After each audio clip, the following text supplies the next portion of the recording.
How's it been just thus far? Well, as far as just in general? Yeah, in general. Yeah, I mean, I think pretty common. I mean, we had probably a good day, and then, you know, it's choppy. I mean, we'll have 2 or 3 good plays and 2 or 3 bad plays. So, I mean, it's just part of camp, you know, just trying to rep plays and try to get on the same page and tweak. You know, I mean, there's changes you make day to day too in certain protections, certain everything. So we're just trying to get everybody on the same page, which for the most part we are. But you know, we're trying to create some chemistry with that first group, which is extremely important. And the second group's really, for the most part, besides a few positions, just trying to create depth. In terms of the offense, do you feel like everybody's there and understands everything you guys are trying to do in terms of that first group? For the most, I mean, understanding the basic concept, yeah. But as far as on the same page, execution-wise, chemistry, I mean, we're far from a finished product in that sense. But those guys have been here, so I mean, that's a positive. With Clint and Kevin, I was talking to them yesterday, and they're talking about trying to create some continuity with that deep ball. Yeah. How often do you got to practice that? A lot, every day. Yeah. I mean, we were very poor at it yesterday, so I mean, the better we can throw vertical routes, the better the offense is. There's a direct correlation with that. So I would say right now we're very poor throwing it because we just won't commit to throwing it.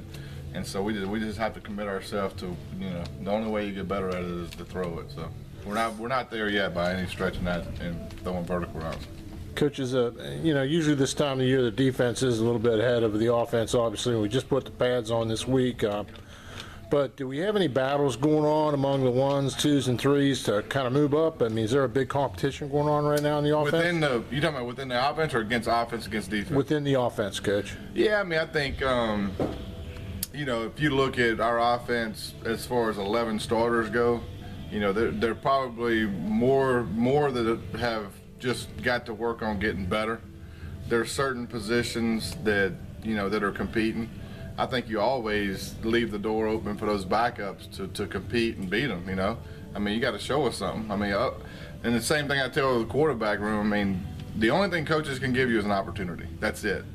And when you get out there, you make the most of your opportunity. If you start turning coaches' heads, then you can roll up, you know. So, I mean, obviously some of those guys are going to be extremely hard to beat out. But, I mean, but running back position is one. I mean, that's a competitive group.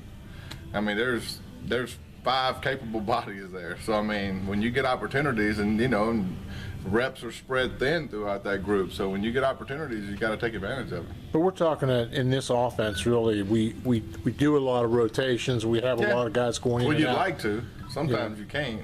So there's opportunities for new players, for new guys to kind of move up. There is, based on how we're playing. You know, when you try to play at a higher rate of speed, then people are going to get tired quicker. I think offensively and defensively in the Big 12, it's crucial to try to get too deep. You know, defensively, I mean, you look out there at our number 2 defense, and we got a lot of capable bodies out there. And so, you know, people are going to get tired, especially those big guys. And so having guys behind them that can go out there and execute the offense is extremely important. But I do agree with you. I think, you know, with the nature of how football is being played today, especially in the league that we're in, it's important that you have more than 11.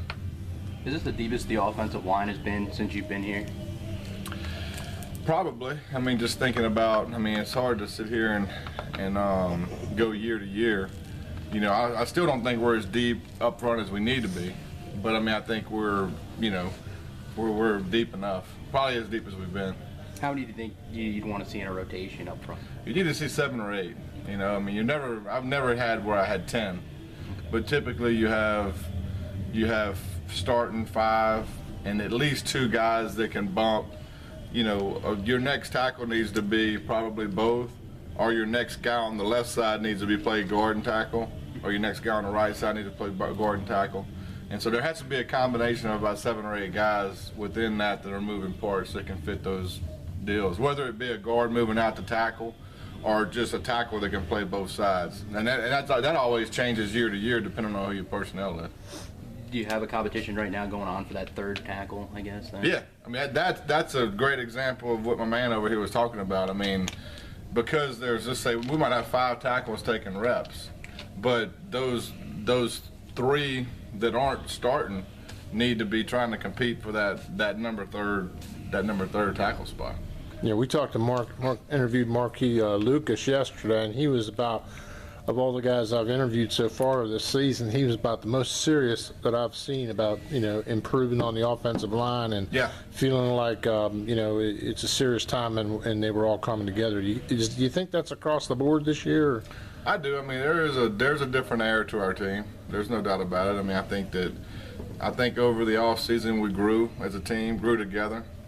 A lot of it has to do with, if you look across the board on our team, there's a lot of guys that are walking out on the field that have been playing for 3 years.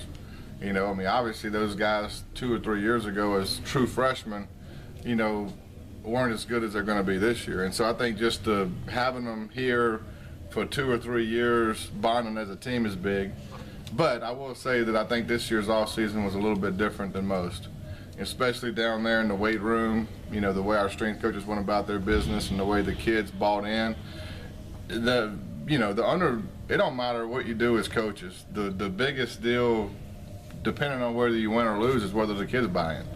And that has more to do with factors within the player group than anything. I mean, most coaches out there are preaching good stuff, or trying to get the kids to buy into good beliefs or whatever their philosophy is.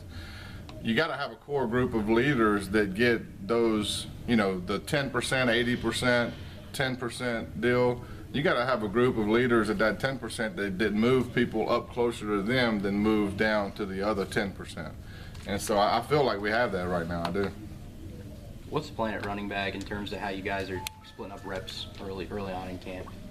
I mean, we're just rolling them. It really is. I mean, there's no rhyme or reason other than, and I think J1 just looks at the script and makes sure all of them gets run plays and all of them get certain protections. And the running back position is, it's a lot more complicated than people think, because you have to be aware of what's going on in protection, which is probably our number one concern right now, especially with younger running backs. They've been running the ball their whole life. Typically, when you hand the ball to them, they're pretty good at it. I mean, everybody runs inside zone, everybody runs the run plays we're running. But what's different is the protection part of it, and the communication, the verbiage between the quarterback and O-line and running back. And so we're not on the same page with that right now, especially with the younger guys. Now the older, like Dreamus and those guys are better at it. But I still think our communication can improve, with quarterback, O-line, and then that triangle right there in the box, protection-wise needs to get better.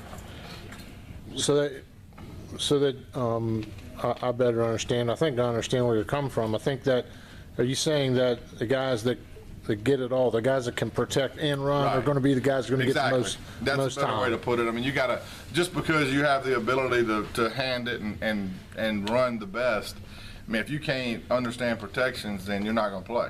And especially when the room is as competitive as that is.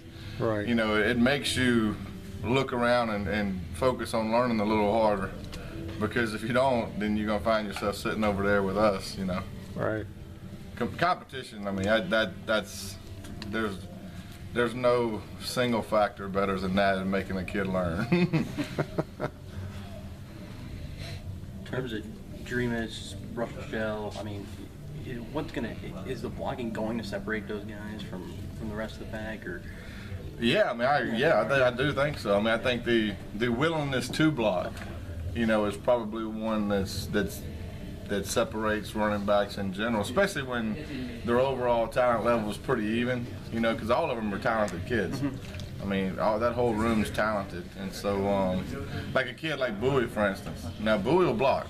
That's one thing. I mean, he will pop you. And so that's one thing that, I mean, when we sit in our meeting room, that's one thing that you hear of damn near every day is, I love his toughness. I mean, that kid will block. And so he's a tough kid that'll block, understands the protections. Well, he's probably going to play, Does the kind of formation matter in terms of what you guys are in, play to play? Not really. I mean, we're pretty, you can insert any of those guys in. Even when you go the heavier sets like pistol, we feel good about putting 2 just running backs in there, not Cody and Eli. I mean, obviously Cody and Eli and them are going to be in there the most of the time in that fullback position. But I mean, those other guys have to be willing to peel back across and block that DN too, or go ahead and block the outside linebacker. I mean, we're not gonna let them be soft. Try not to anyway. All right, thanks, Coach. You're welcome.